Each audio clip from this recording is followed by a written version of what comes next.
പാർട്ടിയുടെ ആരാധനായ chairman Shri P J ജോസഫിന് മുമ്പിൽ പോയി സമസ്ത അപരാധങ്ങളും ഏറ്റുപറഞ്ഞ് ഈ പാർട്ടിയെ കേരള കോൺഗ്രസിനെ ഒറ്റക്കെട്ടായി നയിക്കാൻ അദ്ദേഹം മുന്നോട്ട് വരികയാണെങ്കിൽ തീർച്ചയായും കേരള കോൺഗ്രസ് പാർട്ടി എല്ലാവരെയും ചേർത്ത് പിടിച്ച് മുന്നോട്ട് പോയി കേരള രാഷ്ട്രീയത്തിലെ ഒരു ശക്തമായ പ്രസ്ഥാനമായി കേരള കോൺഗ്രസിനെ മുന്നോട്ട് നയിക്കാനുള്ള പ്രയത്നത്തിൽ ശ്രീ ജോസ് കെ മാണി അതിന് തയ്യാറാവണം. കേരളത്തിലെ UDF വലിയൊരു തിരിച്ചുവരവ് നടത്തിയിരിക്കുന്നു. യുഡിഎഫിനെ നയിച്ച വി ഡി സതീശൻ പറഞ്ഞ പോലെ, പ്രതിപക്ഷ നേതാവ് അദ്ദേഹം പറഞ്ഞ പോലെ 100-ൽ പരം സീറ്റുകൾ നേടി, അതായത് മുന്നണിയെ അധികാരത്തിൽ എത്തിക്കും എന്ന് അദ്ദേഹം പറഞ്ഞിരുന്നു. ആർജവത്വമുള്ള വാക്കുകൾ ഫലിച്ചു. അത് കേരള കോൺഗ്രസിന്റെ മലപ്പുറം ജില്ലാ പ്രസിഡന്റ് മാത്യു വർഗീസ്, പിന്നെ ഈ മലപ്പുറം ജില്ലയിൽ ആകെയുള്ള ഒരു ബ്ലോക്ക് പഞ്ചായത്ത് മെമ്പർ കേരള കോൺഗ്രസിന്റെ അനിൽ പുലിപ്പുരയും, പിന്നെ യുവ നേതാവാണെന്ന് തോന്നുന്നു, അദ്ദേഹത്തോട് നമ്മളോടൊപ്പം ഉണ്ട്. ഈ ഇത്രയും വലിയൊരു വിജയത്തിനിടയ്ക്ക് ഇപ്പോ മാണി സാറിന്റെ കേരള കോൺഗ്രസ്, അദ്ദേഹത്തിന്റെ മകനാണ് നയിക്കുന്നത്, ഇപ്പോ ഒന്നുമില്ലാത്ത അവസ്ഥയിൽ 12 സീറ്റിലും പരാജയപ്പെട്ടു. ഇപ്പോൾ കഴിഞ്ഞ ദിവസം തന്നെ പി ജെ ജോസഫ് പറയുകയുണ്ടായി, ഇനി കേരള കോൺഗ്രസ് കേരളത്തിൽ ഒന്നേ ഉള്ളൂ. അപ്പൊ ശരിക്കും അദ്ദേഹം പറഞ്ഞതുപോലെ ഇനിയിപ്പോ കേരള കോൺഗ്രസ് ഒന്നും തരേണ്ട, ഒരു കേരള കോൺഗ്രസേ ഉള്ളൂ അല്ലേ? തീർച്ചയായിട്ടും. ബ്രാക്കറ്റ് ഇല്ലാത്ത കേരള കോൺഗ്രസ്, പൈതൃകവും പാരമ്പര്യവും ഉള്ള കേരള കോൺഗ്രസ്, അത് ശ്രീ പി ജെ ജോസഫ് നയിക്കുന്ന കേരള കോൺഗ്രസ് ആണ്.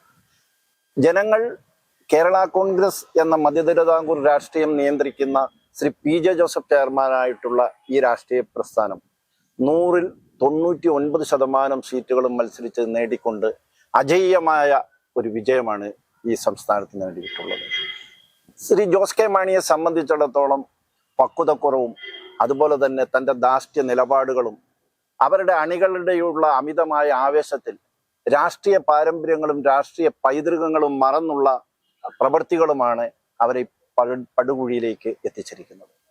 ഇനിയും അവർക്ക് അവസരമുണ്ട് തെറ്റുകളിലെല്ലാം ഏറ്റുപറഞ്ഞ് പാർട്ടിയോട് ചേർന്ന് പാർട്ടിയുടെ ആരാധനായ ചെയർമാൻ ശ്രീ പി ജെ ജോസഫിന് മുമ്പിൽ പോയി സമസ്ത അപരാധങ്ങളും ഏറ്റുപറഞ്ഞ് ഈ പാർട്ടിയെ കേരള കോൺഗ്രസിനെ ഒറ്റക്കെട്ടായി നയിക്കാൻ അദ്ദേഹം മുന്നോട്ട് വരികയാണെങ്കിൽ തീർച്ചയായും കേരള കോൺഗ്രസ് പാർട്ടി എല്ലാവരെയും ചേർത്ത് പിടിച്ച് മുന്നോട്ട് പോയി കേരള രാഷ്ട്രീയത്തിലെ ഒരു ശക്തമായ പ്രസ്ഥാനമായി കേരള കോൺഗ്രസിനെ മുന്നോട്ട് നയിക്കാനുള്ള പ്രയത്നത്തിൽ ശ്രീ ജോസ് കെ മാണി അതിന് തയ്യാറാവണം എന്നാണ് എനിക്ക് ഈ അവസരത്തിൽ അദ്ദേഹത്തോട് പറയാനുള്ളത്.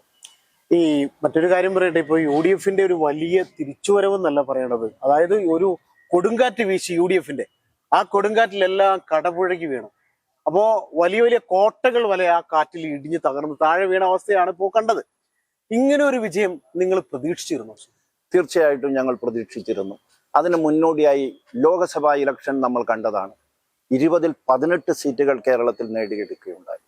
ചരിത്രത്തിൽ ഇല്ലാത്ത രീതിയിൽ തദ്ദേശ സ്വയംഭരണ സ്ഥാപനങ്ങളിലേക്ക് നടന്ന തെരഞ്ഞെടുപ്പിൽ 65% സീറ്റുകൾ 4 കോർപ്പറേഷനുകളടക്കം നേടിക്കൊണ്ട് ഐക്യജനാധിപത്യ മുന്നണി തങ്ങളുടെ വരവ് അറിയിച്ചിരുന്നു. പക്ഷേ ഇന്ന് ഭരിച്ചുകൊണ്ടിരുന്ന ആ ഇടതുപക്ഷ ജനാധിപത്യ മുന്നണിയുടെ നേതൃത്വത്തിന്റെ ധാർഷ്ട്യവും ധിക്കാരവും ഒന്നും ജനങ്ങളെ ചവിട്ടിമെതിക്കുന്ന, ജനങ്ങളെ പരമാവധി ഉപദ്രവിക്കുന്ന നയപരിപാടികളുമായി മുന്നോട്ട് പോയപ്പോൾ ആ ഭരണത്തെ തൂത്തെറിയാൻ CPMന്റെ കേഡറുകൾ മുന്നോട്ട് വന്നതാണ് ഐക്യ ജനാധിപത്യ മുന്നണിക്ക് ഇത്രയും വലിയൊരു വിജയത്തിന് കാരണമെന്നാണ് ഞങ്ങളെല്ലാം ഉറച്ചു വിശ്വസിക്കുന്നത്. അതായത് CPMന്റെ തന്നെ വോട്ടുകൾ, അടിയുറച്ച വോട്ടുകൾ UDFന് കിട്ടിയിട്ടുണ്ട് എന്ന് തന്നെയാണ് താങ്കൾ പറയുന്നത്. കാരണം ഒരുപക്ഷെ വടക്കൻ മലബാറിൽ CPMന്റെ ഉരുക്കു കോട്ടകൾ വരെ പലതും തകർന്നു പോയതിന്റെ കാരണം അങ്ങനെ CPMന്റെ കുത്തൊഴുക്ക്, CPM പ്രവർത്തകർ കുത്തൊഴുക്ക്, അങ്ങനെ ഒരു വോട്ട് UDFന് അനുകൂലമായി ഉണ്ടായത് കൊണ്ടായിരിക്കും. തീർച്ചയായിട്ടും. കാരണം വടക്കേ മലബാറിൽ കണ്ണൂർ, കാസർഗോഡ്, കോഴിക്കോട്, പാലക്കാട്, തൃശ്ശൂർ വരെയുള്ള ഈ വടക്കൻ മലബാർ അടപടലം CPMനെ കൈവിട്ടിരിക്കുന്നു, അവരുടെ അണികൾ അവരെ കൈവിട്ടിരിക്കുന്നു എന്നുള്ളതാണ് ഏറ്റവും ദുഃഖകരമായ ഒരു വസ്തുത. ഉദാഹരണം നമുക്കറിയാം, CPMന്റെ പാർട്ടി ഗ്രാമങ്ങൾ മാത്രം സ്ഥിതി ചെയ്യുന്ന തളിപ്പറമ്പും പയ്യന്നൂരും പോലെയുള്ള സ്ഥലങ്ങൾ, മട്ടന്നൂരിൽ 68,000 വോട്ടിന് ശ്രീമതി ശൈലജ ടീച്ചർ വിജയിച്ച മണ്ഡലത്തിൽ 20,000 വോട്ടിലേക്ക് കടക്കാൻ സനോജ് അവിടെ ബന്ധപ്പെടുന്ന ഒരു സംഭവം നമ്മൾ കാണുകയുണ്ടായി. വോട്ടെണ്ണി 2 മണിക്കൂറിൽ ധർമ്മടത്ത് 6 റൗണ്ട് വരെ ശ്രീ പിണറായി വിജയൻ തന്നെ പാതാളത്തിലേക്ക് തല താഴ്ത്തേണ്ട ഒരു സ്ഥിതി വന്നിട്ട് കേവലം 20,000-ൽ താഴെ വോട്ടുകൾക്ക് കഷ്ടി കടന്നുകൂടുന്ന ഒരു സന്ദർഭം ഉണ്ടായിട്ടുണ്ടെങ്കിൽ അത് വലിയ ഒരു മാർക്സിസ്റ്റ് വിരോധമല്ല, പിണറായിസത്തിനെതിരെയുള്ള ജനങ്ങളുടെ CPMന്റെ ഒരു വിധിയെഴുത്തായിട്ടാണ് കേരള കോൺഗ്രസ് പാർട്ടി ഇതിൽ കാണുന്നത്. തന്നെയുമല്ല, തൃക്കരിപ്പൂരിൽ 4000-ഓളം വോട്ടുകൾക്ക് വിജയിച്ചു എന്നുള്ളത് ഐക്യ ജനാധിപത്യ മുന്നണിയുടെ വിജയത്തിലെ പൊൻതുവലായിട്ടാണ് കേരള കോൺഗ്രസ് പാർട്ടി കാണുന്നത്. ഇവിടെ ഈ പെരിന്തൽമണ്ണയിലും മങ്കടയിലെ ഒരുപക്ഷെ UDF നേതാക്കൾ പോലും ഇത്രയും ഭൂരിപക്ഷം പ്രതീക്ഷിച്ചിട്ടുണ്ടാവില്ല. 45,000-ന്റെ മുകളിലേക്ക് പോവുക. പെരിന്തൽമണ്ണയിൽ കഴിഞ്ഞ തവണ 38 വോട്ടിന് ജയിച്ച നജീബ് കാന്തപുരം 30,000-ന്റെ മുകളിലേക്ക്. അപ്പോ ഇതൊക്കെ ഒരുപക്ഷെ ജനങ്ങൾ UDF വിശ്വാസം അർപ്പിച്ചു എന്നാണോ നിങ്ങൾക്ക് തോന്നുന്നത്? തീർച്ചയായിട്ടും UDF ജനങ്ങൾ തങ്ങളുടെ ഹൃദയത്തിലേക്ക് ഏറ്റിയിരിക്കുകയാണ്. മങ്കടയെ സംബന്ധിച്ചിടത്തോളം ഇടതുപക്ഷത്തിന് വേരോട്ടമുള്ള ഒരു മണ്ണിൽ ചരിത്രങ്ങളെല്ലാം തിരുത്തി കുറിച്ചുകൊണ്ട് ശ്രീ മംഗളാംകുഴിയാലി 42,000-ഓളം വോട്ടുകൾക്ക് 45,000-ലധികം വോട്ടുകൾക്ക് ഭൂരിപക്ഷം കിട്ടിയിരിക്കുകയാണ്. 38 എന്ന് പറഞ്ഞിട്ട് ഉയരത്തെ പോലും അതുപോലെ തന്നെ അപമാനിച്ച പിണറായി വിജയൻ ഏറ്റവും മോശമായ രീതിയിൽ ബോഡി ഷെയ്മിംഗ് നടത്തിയ നമ്മുടെ പ്രിയങ്കരനായ നജീബ് കാന്തപുരം 32,000-ലധികം വോട്ടുകൾക്ക് പെരിന്തൽമണ്ണയെ വെട്ടിപ്പിടിച്ചിരിക്കുന്നു. പെരിന്തൽമണ്ണ ജനത അദ്ദേഹത്തെ ഹൃദയത്തിലേറ്റിയിരിക്കുന്നു.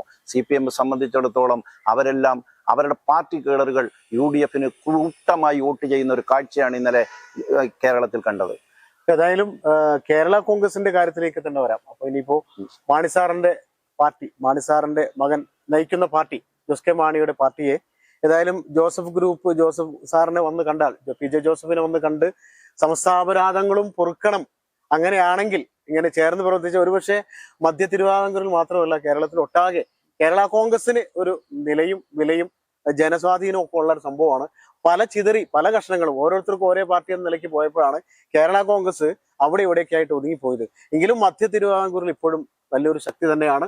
ആ ശക്തി തിരിച്ചു കൊണ്ടുവരാനും കേരളത്തിലൊട്ടാകെ സ്വാധീനം ഉണ്ടാക്കാനും കഴിയുന്ന തരത്തിലേക്ക് ജോസ് കെ മാണി ഇനി PJ ജോസഫിനെ വന്ന് കണ്ടാൽ, അത് വീണ്ടും ലയിച്ചാൽ അതൊരു വലിയ സംഭവം തന്നെയായി മാറുമല്ലേ? തീർച്ചയായിട്ടും ഈ കേരളത്തിലെ കർഷക രാഷ്ട്രീയം കൈകാര്യം ചെയ്യുന്ന കേരള കോൺഗ്രസ് പാർട്ടി കർഷകരെയും അവരുടെ ജീവിത സാഹചര്യങ്ങളിൽ നിന്ന് ഏറ്റവും വെല്ലുവിളി നേരിടുന്ന ഈ ഒരു സന്ദർഭത്തിൽ കേരള കോൺഗ്രസിന്റെ പ്രസക്തി ഈ കേരളത്തിൽ വലിയതായി വർദ്ധിച്ചിരിക്കുകയാണ്.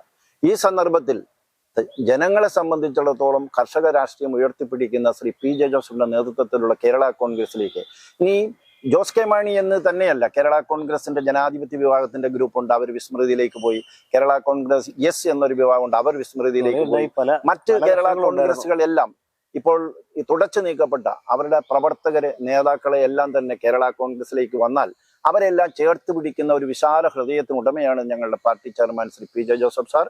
അദ്ദേഹം അവരെയെല്ലാം സ്വീകരിക്കും എന്ന് തന്നെയാണ് നമുക്ക് പറയാനുള്ളത്. അതായത് ഇനിയിപ്പോ 7 MLA-മാരാണ്. ഇപ്പോൾ നിങ്ങൾക്ക് മന്ത്രിസ്ഥാനങ്ങളൊക്കെ നല്ല വകുപ്പുകളൊക്കെ പ്രതീക്ഷിക്കുന്നുണ്ടാവുമല്ലേ? കാരണം അന്ന് നിങ്ങൾ പറഞ്ഞായിരുന്നു UDF അധികാരത്തിലെത്തി നല്ല വകുപ്പുകളൊക്കെ കിട്ടിക്കഴിഞ്ഞാൽ ഇവിടെയൊക്കെ കുറച്ച് വികസനമൊക്കെ ഉണ്ട്. ഏതായാലും അത് ഭംഗിയായിട്ട് നടക്കട്ടെ എന്നാണ് ഞങ്ങൾക്ക് ചാനലിന് പറയാനുള്ളത്.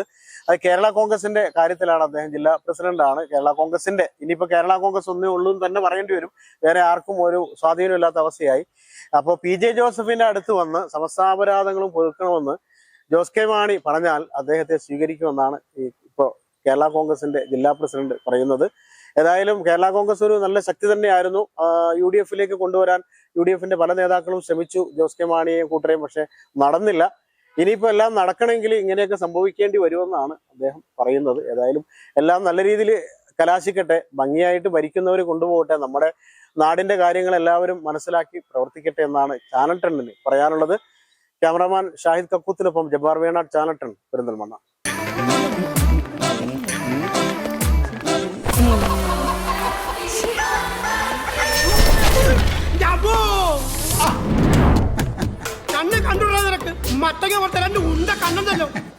ഉണ്ട കണ്ണുണ്ടായ പോര മോനെ, കാണണം MES ഒഫ്താൽമോളജി. അത് കറക്റ്റ്. കാണണം, നന്നായിട്ട് കാണണം. MES ophthalmology, MES medical college hospital, Perinthalmanna.